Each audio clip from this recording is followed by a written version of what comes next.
नमस्कार। अच्छा, कभी सोचा है कि एक सरकारी नौकरी पाने के लिए आखिर जानना क्या-क्या पड़ता है? आज हम एक ऐसी ही परीक्षा के कुछ बहुत ही दिलचस्प सवालों की दुनिया में चलेंगे। ये ऐसे सवाल हैं जो सच में ज्ञान की हर सीमा को चुनौती देते हैं।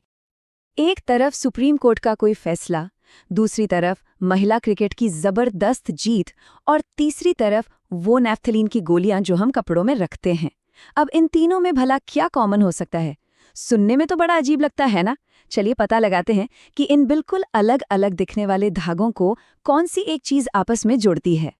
तो इसका जवाब वो छिपा है भारत की सबसे बड़ी और प्रतिष्ठित सरकारी नौकरियों में से एक को पाने की चाबी में। जी हाँ, ये सारे विषय एक ही एग्जाम का हिस्सा है। तो चलिए आज इसी एग्जाम के सवालों के जरिए आज के भारत को समझने की एक अनोखी यात्रा पर निकलते हैं। तो सबसे पहले हम उन सवालों पर नजर डालते हैं जो हमें ये बताते हैं कि आज का भारत असल में काम कैसे करता है। मतलब यहाँ का शासन और सामाजिक प्रगति कैसी है। अब ये सवाल सिर्फ एक कानूनी सवाल नहीं है। ये तो सीधे सीधे कामकाजी महिलाओं के अधिकारों और हमारे समाज में हो रहे बदलावों से जुड़ा है। इससे ये भी पता चलता है कि देश के जो भावी प्रशासक होंगे उनसे उम्मीद की जाती है कि वो इन मुद्दों पर कितने जागरूक रहें। तो हुआ ये कि सुप्रीम कोर्ट ने 23 मई 2025 को एक बहुत ही जरूरी फैसला सुनाया। केस था के उमा देवी बनाम तमिलनाडु सरकार और इसमें कोर्ट ने साफ कहा कि ये एक संवैधानिक अधिकार है। सही मायनों में ये फैसला कामकाजी महिलाओं के अधिकारों के लिए एक मील का पत्थर था। अच्छा, अब आते हैं शासन पर। बात करते हैं उल्लास योजना की। इसका पूरा नाम है understanding life long learning for all in society. देखिए, ये सिर्फ एक स्कीम नहीं है, ये उन लाखों लोगों को ताकत देने का एक मिशन है जो किसी वजह से स्कूल नहीं जा पाए। और देखिए, परीक्षा में सवाल क्या था? सवाल था कि इस लक्ष्य को पाने वाला तीसरा राज्य कौन सा बना, और इसका जवाब है त्रिपुरा। जून 2025 में त्रिपुरा ने ये मुकाम हासिल किया।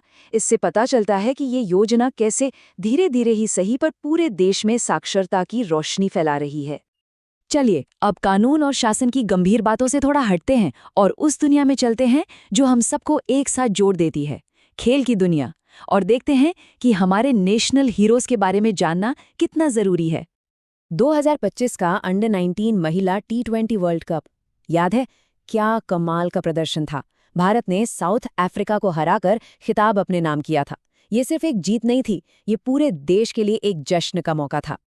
लेकिन देखिए, एग्जाम में सिर्फ ये नहीं पूछते कि जीता कौन। नहीं, आपको ये भी पता होना चाहिए कि मेजबान देश कौन था, प्लेयर ऑफ द सीरीज कौन बना। मतलब हर डिटेल जरूरी है।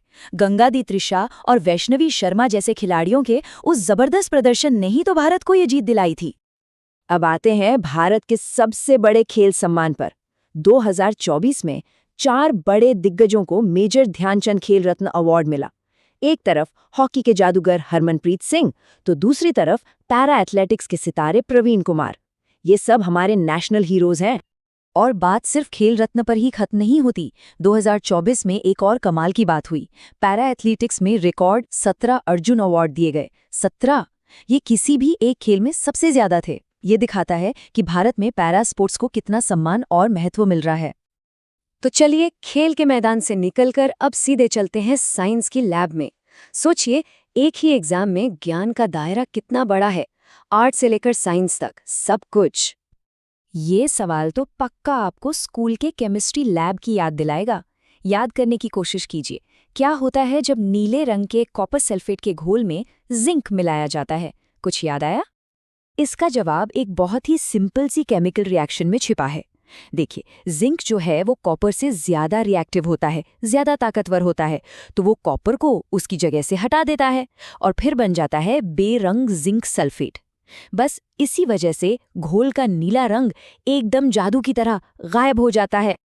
अच्छा, अब आते हैं नैफ्थलीन पर। एग्जाम में सवाल था कि जब नैफ्थलीन जलता है तो उसकी लौ का रंग कैसा होता है।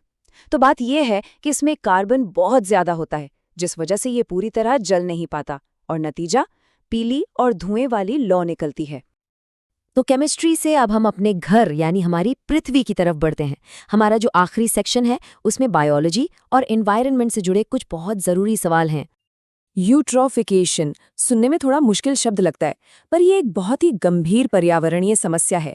आसान भाषा में कहें तो जब तालाबों या झीलों में बहुत ज्यादा पोषक तत्व जमा हो जाते हैं तो उन पर काई की यानी शैवाल की एक मोटी परत जम जाती है, और ये परत पानी के नीचे की जिंदगी के लिए सारी ऑक्सीजन खींच लेती है, जिससे मछलियां और दूसरे जीव मरने लगते हैं। ये फैक्ट शायद थोड़ा चौंकाने वाला हो। नासा की एक स्टडी से ये सामने आया है कि गाड़ियों और फैक्ट्रियों से जो ब्लैक कार्बन निकलता है वो सीधे सीधे हिमालय के ग्लेशियरों को बहुत तेजी से पिघला रहा है। ये एक जीता जागता उदाहरण है कि प्रदूषण हमारे ग्रह को किस तरह बदल रहा है। अब बायोलॉजी से एक बिल्कुल बेसिक सवाल, पौधों में फोटोसिंथेसिस यानी खाना बनाने का प्रोसेस कहाँ होता है? तो इसका जवाब है पैरेन्काइमा टिश्यू में। असल में इसी के अंदर क्लोरोप्लास्ट होते हैं जो सूरज की रोशनी को खाने में बदलते हैं। बाकी जो दूसरे टिश्यू हैं उनका काम पानी पहुंचाना, खाना ट्रांसपोर्ट करना या पौधे को सहारा देना होता है। तो शासन के गलियारों से लेकर क्रिकेट के मैदान तक और केमिस्ट्री लैब से लेकर हमारे पर्यावरण तक, हमने वाकई में ज्ञान के एक बहुत बड़े ब्रह्मांड की सैर की है। ये लाइन इस परीक्षा की पूरी भावना को बहुत अच्छे से बताती है।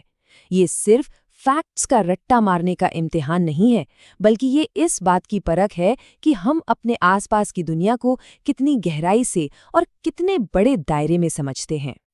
तो हम आपको इसी सवाल के साथ छोड़कर जा रहे हैं। सोचिए, आज का ज़माना स्पेशलाइजेशन का है।